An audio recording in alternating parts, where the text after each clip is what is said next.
Assalamualaikum warahmatullahi wabarakatuh. Waalaikumsalam. Sahabat Santrilogi dimanapun kalian berada, ketemu lagi bersama saya Nurul Hafiza, tentunya di channel podcast Santrilogi. Bagi teman-teman yang masih baru di channel ini, silahkan di subscribe, like, dan share supaya kita bisa sama-sama berbagi kebaikan melalui channel ini. Ya, sahabat Santrilogi dimanapun kalian berada, pada kesempatan kali ini kita kedatangan dua orang tamu spesial yang sangat luar biasa. Beliau-beliau ini adalah orang-orang yang bisa dijadikan panutan. Tentu pada kesempatan kali ini kita akan mengobrol banyak hal, tapi tentunya obrolan kita kali ini adalah obrolan yang sepertinya akan memotivasi kita semua untuk menjadi orang yang lebih baik, insya Allah. Nah, sebelum kita masuk ke dialog-dialog kita, diskusi kita terkait dengan hal apakah itu, saya sapa dulu narasumber kita. Yang pertama ada Assalamualaikum Ustadz Nadif. Benar. Waalaikumsalam warahmatullahi wabarakatuh. Dan beserta istrinya Ustazah Nuri. Ya, waalaikumsalam warahmatullahi wabarakatuh. Ternyata lebih cantik pas langsung teman-teman. Sehat Ustadz dan Ustazah? Alhamdulillah sehat. Iya. Sedikit singkat terkait dengan Ustadz Nadif ini. Beliau adalah salah satu santrinya Habib Umar bin Hafiz. Ya. Yaman Hadramaut. Mungkin teman-teman, sahabat-sahabat sekalian udah tahu siapa sih yang gak kenal sama Habib Umar. Banyak santrinya dari Indonesia dan tentunya salah satunya adalah Ustadz Nadif. Luar biasa. Kemudian ada istrinya. Ini istrinya bernama Ustazah Nuri Firdausia. Benar saja ya? Iya, betul. Ya. Saya dengar dari teman-teman Man IC katanya Ustazah ini doktor muda. Alhamdulillah. Wow. Jadi beliau adalah alumni UIN Maulana Malik Ibrahim di Malang. Saya juga anak UIN. Oh, alhamdulillah. Tapi UIN Jakarta. UIN Jakarta. Iya. Nah, dan beliau S1, S2 serta S3 di UIN Malang. Luar biasa. Jadi kalau anak-anak UIN harus kenal nih sama Ustazah ini. Ini memotivasi kita banget. Baik, Ustadz, aku ke Ustadz dulu mungkin ya. Bisa. Kita ngomongin terkait dengan santri nih. Karena podcast kita adalah Santrilogi. Jadi kita nggak jauh-jauh ngomongin soal santri. Menurut Ustadz nih, sebenarnya secara umum Ustadz mengartikan santri sendiri itu seperti apa? Baik, bismillah, alhamdulillah, bifadlillah, salatu wassalamu ala rasulillah Muhammad bin Abdillah. Asyhadu an la ilaha illallah wahdahu la syarikalah wa asyhadu anna sayyidina Muhammadan abduhu wa rasuluhu. Allahumma salli wa sallim ala sayyidina Muhammadin wa ala ali sayyidina Muhammadin. Alhamdulillah rabbil alamin. Pujian penuh syukur kita haturkan kepada Allah Subhanahu wa taala atas segala limpahan nikmatnya. Pada siang yang mulia dan indah ini, saya bersama istri tercinta diperkenalkan hadir podcast bersama di mana ini? Santrilogi Ternate ya. Iya. Alhamdulillah rabbil alamin, sudah jauh-jauh dari Jawa, alhamdulillah bisa mampir ke sini. Alhamdulillah. Ini adalah nikmat yang begitu luar biasa yang diberikan Allah Subhanahu wa taala kepada saya. Oke, santri ya. Kalau kita bicara dengan santri itu seorang talibul ilmi, seorang yang mencari ilmu, mencari hidayahnya Allah Subhanahu wa taala. Setiap orang bisa dikatakan santri.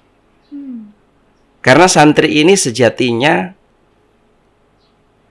untuk mencari ridhonya Allah Subhanahu wa taala. Ya. Karena itu menjadi santri itu harus kita tanamkan sejak kecil. Ya. Karena santri ini memang harus hatinya ini harus bersih sama Allah Subhanahu wa taala. Karena ini thalibul ilm ini begitu luar biasa. Jadi santri itu adalah orang yang selalu berproses untuk dekat sama Allah Subhanahu wa taala, mencari ridhonya Allah Subhanahu wa taala. Itu secara umum. Mbak Riri. Ya. Itu aja. Berarti santri harus dekat sama Allah, terutama hatinya harus bersih. Iya. Iya. Oke. Ustadz, kita lihat perjalanan pendidikan Ustadz itu kan ada di dalam negeri, kemudian Alhamdulillah. ada di luar negeri menjadi santrinya Habib Umar. Saya rasa memang kayaknya banyak orang-orang yang punya mimpi untuk jadi santrinya Habib Umar. Alhamdulillah. Sedikit mungkin pengalaman Ustadz. Jadi berbagi pengalaman terkait dengan pendidikan di Indonesia dan pendidikan di luar negeri itu seperti apa? Plus minusnya kita. Alhamdulillah Rabbil Alamin. Al-Fakir ditakdirkan oleh Allah Subhanahu wa Ta'ala bisa menuntut ilmu di Hadramaut. Ya, yang pertama, kalau kita dalam perjalanan menuntut ilmu ya, yang pertama di Indonesia saya mondok di Jawa Timur, di Sidoarjo, Pondok Nurul Ikhlas. Pernah juga ada sanad Al-Quran di Kudus, sama di Kerapik Jogja. Sebelum berangkat ke Hadramaut, juga di Habib Hasan bin Ismail Al-Mukhdar sebelum berangkat ke Hadramaut. Itu tes dulu di sana. Sekarang sudah dipusatkan di Solo ya, pondoknya Habib Soleh. Habib Soleh di Darul Mustafa, juga Darul Mustafa yang cabang di Indonesia. Alhamdulillah Rabbil Alamin, nikmat yang begitu luar biasa. Begitu nikmat dari Allah Subhanahu wa Ta'ala bisa menyampaikan saya di negeri Hadramaut, negeri Auliaillah. Kalau kita mungkin tahu sejarah Hadramaut, ini luar biasa. Tidak nyangka saya bisa menjadi santrinya Habib Umar. Karena ada hadis juga, qad jaa ahlul Yaman, telah datang orang-orang Yaman kepada Rasulullah Muhammad SAW. Maka Rasulullah mengatakan, al-imanu yamanin wal hikmatu yamanin wal fiqhu yamanin. Kata Rasulullah, penduduk Yaman ini begitu luar biasa. Hikmah ada di Yaman. Al-fiqhu, kalau kita pengen belajar fikih yang luar biasa, itu tempatnya di Yaman. Dan Rasulullah juga mengatakan ahli Yaman ini mempunyai hati yang bersih, yang sofi kepada Allah Subhanahu wa Ta'ala. Bahkan di Yaman itu ya, pengalaman saya belajar di Yaman itu 5 tahun 6 tahun di situ, tidak ada sama sekali perempuan yang langsung hijaban semua. Jadi 5 tahun 6 tahun tidak pernah lihat perempuan. Luar biasa. Bahkan di salah satu pasar ya, pasar Hadramaut Yaman itu ada iklan kayak sabun di Indonesia gitu ya. Ada orang perempuan yang meskipun pakai jilbab ya, pakai jilbab itu dirobohkan karena kelihatan mukanya. Dirobohkan. Pantesan Yaman disebut kota suci ya. Kota suci. Bahkan di pasar Tarim Hadramaut pun, pasar Tarim Hadramaut ya, itu yang keluar belanja Laki-laki. Yang keluar belanja itu tidak ada perempuan. Harus laki-laki. Yang belanja laki-laki, yang jual laki-laki. Kemana? Perempuannya di rumah, taat sama suami, masak. Ini begitu luar biasa. Ya. Kemudian pengalaman di Yaman juga, setiap hari-harinya penuh dengan ilmu, penuh dengan hafalan. Apalagi di Hadramaut ya. Hadramaut itu harus setiap hari menghafalkan hadis Quran, hadis Quran, hadis Quran. Itu adalah sarapan kita, makanan kita setiap hari ini, hadis Quran, hadis Quran, hadis Quran. Kalau nggak bisa lulus dari situ, ya nggak bisa lulus kelas. Kalau nggak lulus, bisa dipulangin. Jadi harus benar-benar luar biasa ini. Setiap hari hadis, setiap hari Quran. Bahkan kalau tidak hafal, dia tidak bisa makan. Kenapa? Jadi makanan di sana itu dapat tiket setelah dia hafal. Ya. Jadi hafalannya tiap hari. Hafalan tirakat tahu mungkin ya kan. Nahdlatul Ulama itu tirakat itu puasa gitu. Ya. Itulah sekilas negeri Hadramaut, negeri yang menjadi nenek moyang. Kalau di Jawa itu ada Wali Songo, ya. Nenek moyangnya semuanya di Hadramaut. Ya. Penyebar agama Islam salah satunya di Indonesia, apalagi di Jawa, itu dari Amil Faqih. Amil Faqih itu di mana? Di Hadramaut. Jadi Islamnya orang Indonesia ini bermula di negeri Hadramaut, Yaman. Itu alhamdulillah. Alhamdulillah. Baik, sekarang aku ke Ustazah Nuri. Iya. Ustazah, tadi sedikit review dari Ustadz Nadif terkait dengan perjalanan beliau dan itu sangat sungguh luar biasa. Aku mau tanya nih, Ustazah susah senang jadi istrinya pendakwah, gitu. Iya, betul. Jadi karena beliau lulusan Yaman dan saya lulusan dalam negeri nih ya, dan sekaligus saya juga aktivis. Saya yang menyuarakan bagi banyak orang bahwa pendidikan untuk perempuan itu harus digalakkan. Saya yang menyuarakan bagi banyak orang perempuan harus mandiri, harus berdikari, harus berkontribusi. Mendapat suami dari Yaman awalnya masih shock ya. Jadi tahun pertama itu rasanya beliau jujur aja nih, mohon maaf ya Bu ya, seolah-olah menuntut saya seperti perempuan Yaman. Harus di rumah tetap. Nah, awalnya begitu, harus tetap di rumah. Kemudian sempat bilang sih, saya nggak mewajibkan kamu cadaran.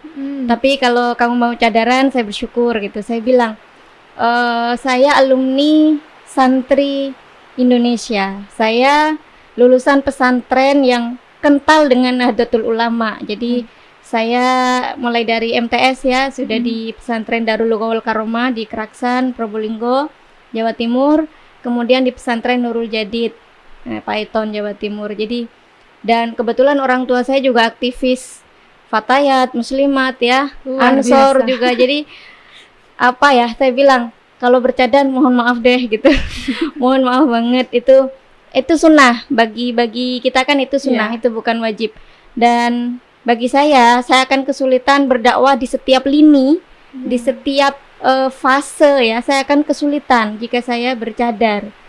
Nah, saya tidak bisa merangkul semua kalangan. Karena itu saya putuskan, izinkan saya, jadi tetap saya minta ridho beliau, izinkan saya menjadi diri saya sendiri, santri versi Indonesia. Kalau ini santri versi Yaman, yang ini Indonesia. Iya, betul. Ya, jadi memang ada kesulitan-kesulitan pemahaman gitu ya. Tapi alhamdulillah akhirnya bisa disatukan untuk tetap. Iya. Nah, Ustazah, ini kita bicara soal perempuan nih. Jadi Ustazah sebagai istri, kemudian pendakwah juga, peran perempuan untuk keluarganya, untuk bangsanya itu seperti apa? Mungkin sekarang kita sering ngelihat orang-orang berkuar-kuar terkait dengan kesetaraan gender, kemudian perempuan itu bisa memimpin, tapi kan sebenarnya ada batasan-batasan yang sebenarnya perempuan itu tidak bisa melewati gitu. Mungkin Ustazah bisa spill sedikit, perempuan itu lingkupnya tuh sebenarnya di bagian apa sih gitu? Oke, baik. Terkait dengan perempuan di era global ini tentu sudah jauh berbeda ya dengan perempuan zaman dulu. Kalau zaman dulu masih budaya patriarki masih sangat mendominasi, perempuan saat ini sudah bangkit karena adanya pendidikan ya. Jadi semakin tinggi pendidikan seorang perempuan, maka dia semakin tahu memposisikan dirinya. Itu yang pertama. Ya, kemudian yang kedua, kenapa perempuan harus selalu mendapat pendidikan yang terbaik, yang setara dengan laki-laki? Ya, saya kasih tanda kutip, pendidikannya setara. Iya. Ya, pendidikannya setara, tapi belum tentu fungsi dan derajatnya sama. Oke, jadi pendidikannya saja yang setara. Betul. Pendidikannya harus setara. Jadi kalau laki-laki disekolahkan, dikuliahkan sampai jenjang tertinggi, sampai S3 ya, sampai menjadi profesor, maka perempuan wajib punya porsi yang sama. Nah, kemudian yang kedua, biasanya kan dunia santri itu kental dengan laki-laki harus menjadi contoh gitu kan, anak laki-laki. Atau kita harus punya anak laki-laki dulu nih. Ya kan, kalau anak perempuan kayak apa ya? Second opinion lah gitu. Ya, padahal ketika kita punya anak perempuan, maka kita mendidik generasi bangsa ini. Ketika kita mendidik perempuan, maka kita akan memperbaiki kualitas generasi bangsa kita. Ya, begitu juga ketika kita mendidik laki-laki, sejatinya kita mendidik seorang pemimpin yang baik. Jadi perempuan punya porsi dan wajib kita dakwakan, kita galakkan, kita sosialisasikan bahwa pendidikan untuk kaum perempuan harus diupayakan setinggi-tingginya. Karena apa? Perempuan di rumah wajib menjadi madrasah kan, madrasatul ula, madrasatul ula. Laki-laki sebagai kepala sekolahnya, tapi manajernya tetap perempuan. Iya. Ya, tetap perempuan. Jadi kalau dalam lingkup rumah tangga, perempuan sebagai manajer, dia yang bagaimana mengarahkan anaknya, itu tugas perempuan. Bagaimana mengatur keuangan di keluarga juga perempuan, dan bagaimana mengatur karakter serta pemikiran dari sebuah keluarga itu berasal dari perempuan. Itu sejatinya laki-laki tetap punya peranan penting, tapi yang banyak bergumul dengan anak-anak ya, dan banyak memberikan pendidikan secara verbal maupun secara praktek tetap perempuan. Jadi perempuan sekali lagi harus cerdas, perempuan harus berpendidikan, gitu. Baik, terima kasih Ustazah.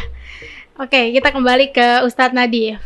Nah, Ustadz nih terkait dengan motivasi apa yang seharusnya dimiliki oleh kita semua untuk terus mencintai Al-Quran, gitu, untuk membumikan Al-Quran ini. Baik, motivasi untuk membumikan Al-Quranul Karim di generasi muda ya. Iya. Ini sangat penting, apalagi kita lihat zaman-zaman yang akhir ini, bagaimana para pemuda yang sering ya, kalau ada masalah larinya tidak di Al-Quranul Karim, larinya nggak langsung sama Allah Subhanahu wa Ta'ala, nggak punya iman ya. Apalagi para pemuda ini jauh dari pondok pesantren atau asrama-asrama, boarding school. Ini kalau dia kena masalah, ini larinya bunuh diri ya, minum apa yang bisa bunuh diri. Di Jawa Timur banyak sekali juga ya, di kampus-kampus besar. Kalau skripsinya ditolak, tesisnya ditolak, atau putus pacar, putus cinta gitu ya, depresi, dia bunuh diri. Nah, inilah potret generasi muda sekarang ini ya. Dia tidak tahu bagaimana mengarahkan hidupnya ini kepada Al-Quranul Karim, kepada Allah Subhanahu wa Ta'ala, tidak punya iman. Maka motivasi untuk generasi muda sekarang ini adalah yaitu dengan menanamkan kecintaan kita kepada Allah dan Rasulullah. Lewat apa? Lewat belajar Al-Quranul Karim.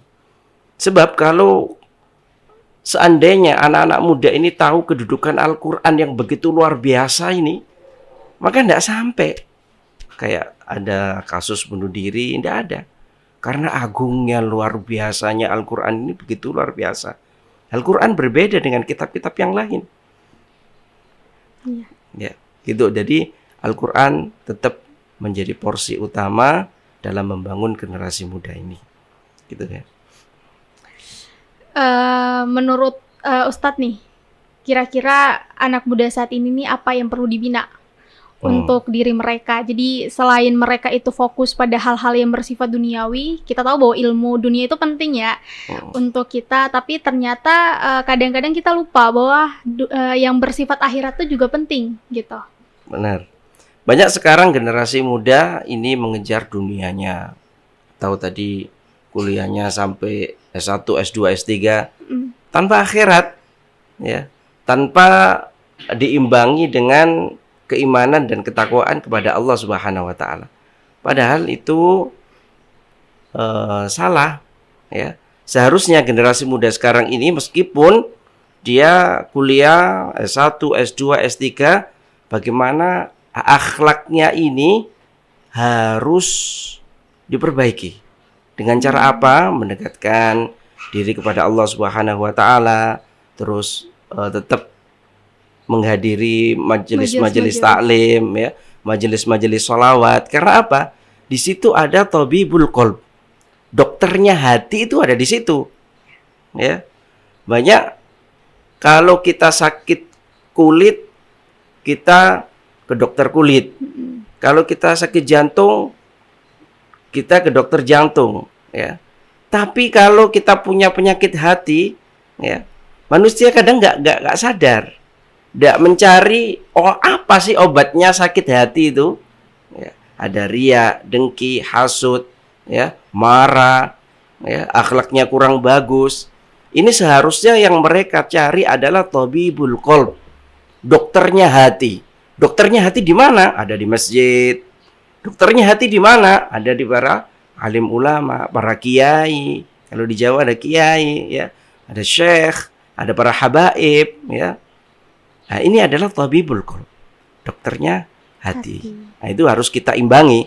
Meskipun kita sekolah yang tinggi, tapi kita harus mencari bagaimana cara hati kita tenang dengan menghadiri majelis ilmu, majelis salawat, kemudian kepada minta nasihat kepada para kiai, para syekh, para habaib. Itulah yang harus dilakukan generasi muda pada saat ini. Jadi kan walaupun setinggi-tingginya pendidikan, kalau jiwanya nggak tenang juga susah juga. Iya. Iya, jadi memang ketenangan batin itu perlu sekali. Oke, Ustazah, kita lihat banyak sekali fenomena kali ini. Itu kan perempuan itu sering disandarkan dengan kata terlalu banyak menuntut katanya, terlalu tinggi pendidikannya gitu.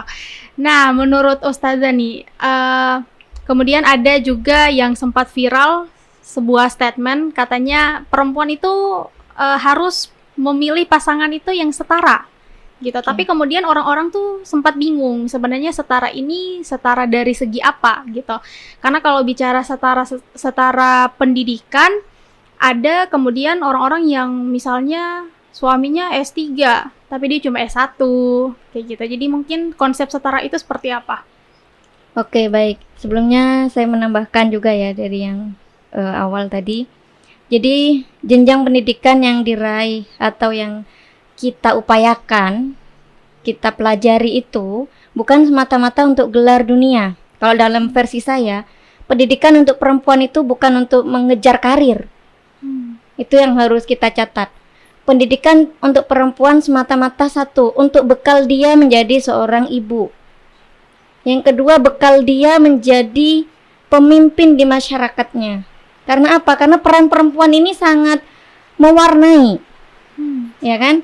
Ada hadisnya juga, al-maratu imadul bilad, ya kan? Perempuan adalah tiang negara. Pokoknya kalau perempuannya bagus, negaranya pasti bagus. Karena apa? Sekali lagi, seorang perempuan ini akan mendidik generasi. Itu poin yang sangat besar. Kenapa perempuan minimal dia harus sarjana. Bukan ijazahnya yang penting, bukan nilainya yang penting, tapi proses dia meraih gelar sarjana itu kan butuh ketekunan, butuh keseriusan. Dan tidak hanya kita belajar sains, kita tidak hanya belajar ilmu akademik ya, tapi kita juga belajar menata hati, menata emosi, bersabar, pengalaman. Nah, pengalaman yang begitu banyak, terutama kalau teman-teman misalnya di fakultas pendidikan ya, atau fakultas tarbiyah. Jadi untuk perempuan saya kira itu banyak memberikan pengalaman hidup. Nah, kemudian bagaimana mencari calon pasangan yang sekufu ya. Ya, kalau dalam bahasa kita kan sekufu ya. Sekufu itu yang pertama jangan dinilai dari harta. Karena kalau dinilai dari harta akan habis. Ya, tidak akan tersisa. Jadi kalau udah hartanya habis, kita jadi nggak sayang gitu kan. Kemudian yang kedua, jangan mencari pasangan hanya karena rupa, cantik kah, cakep, ganteng gitu ya. Karena kalau sudah tua pasti sudah keriput semua kan. Kalau sudah nggak ganteng nggak sayang dong gitu. Makanya Rasulullah memberikan kita isyarat fadfar bidzatiddin kan gitu. Maka pilihlah agamanya. Jadi menurut saya sekufu itu dalam hal ideologi agama. Ya, jadi karakter seseorang itu kan bisa dilihat dari bagaimana kualitas keberagamaannya. Gitu. Jadi kalau saya dulu memilih ustadz nih, kalau yang perspektif saya sekufu, karena saya mencari yang hafal Quran memang. Tujuan saya adalah bisa membimbing saya.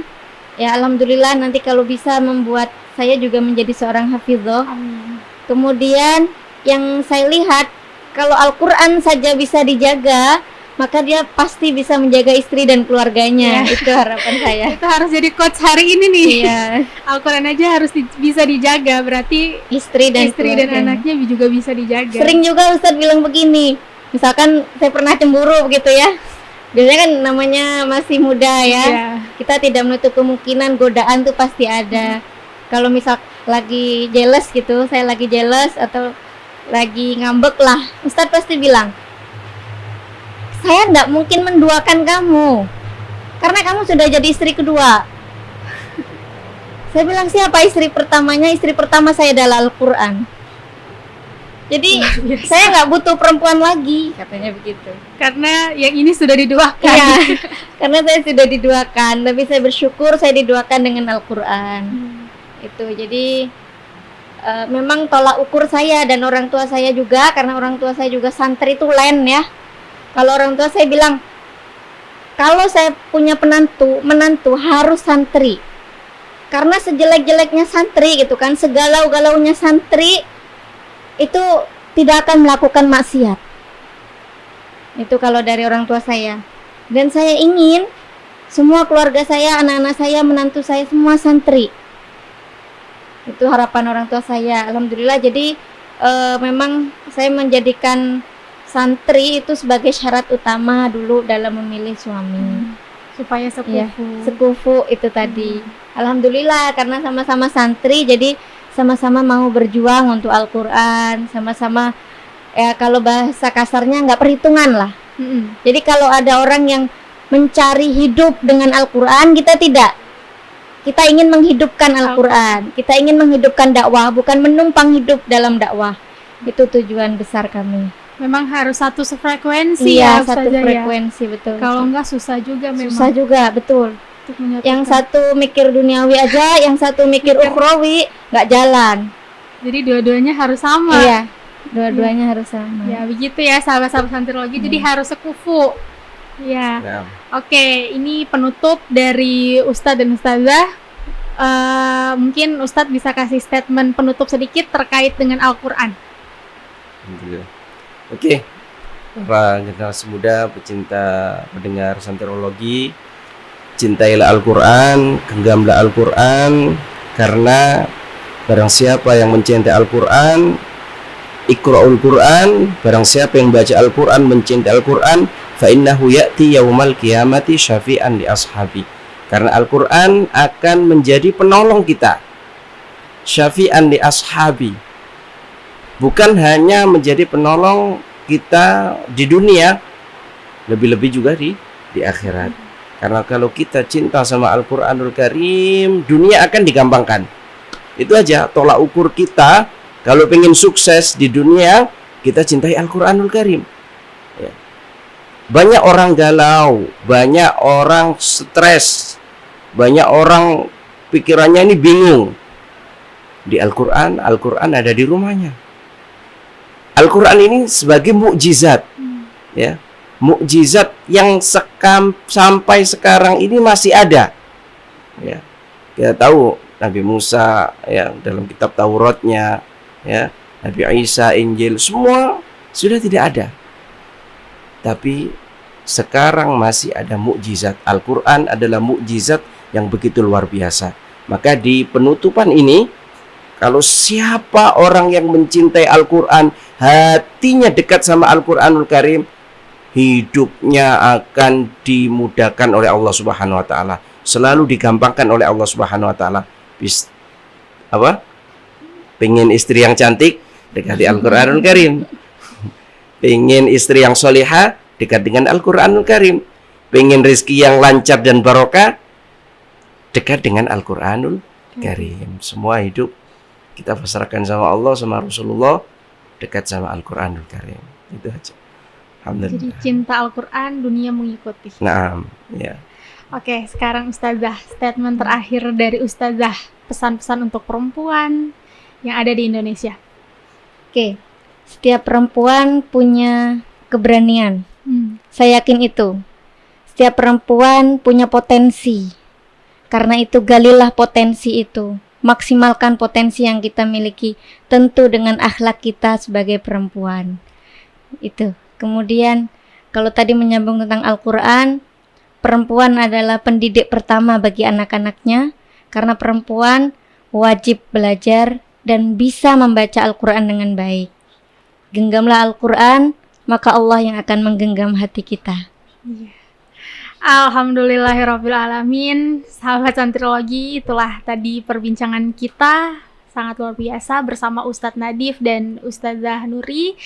Terima kasih banyak Ustadz dan Ustazah sudah mau hadir, memberikan ilmu yang cukup banyak terhadap kita, motivasi untuk terus mencintai Al-Quran, kemudian motivasi kita sebagai perempuan bahwa perempuan itu harus berpendidikan.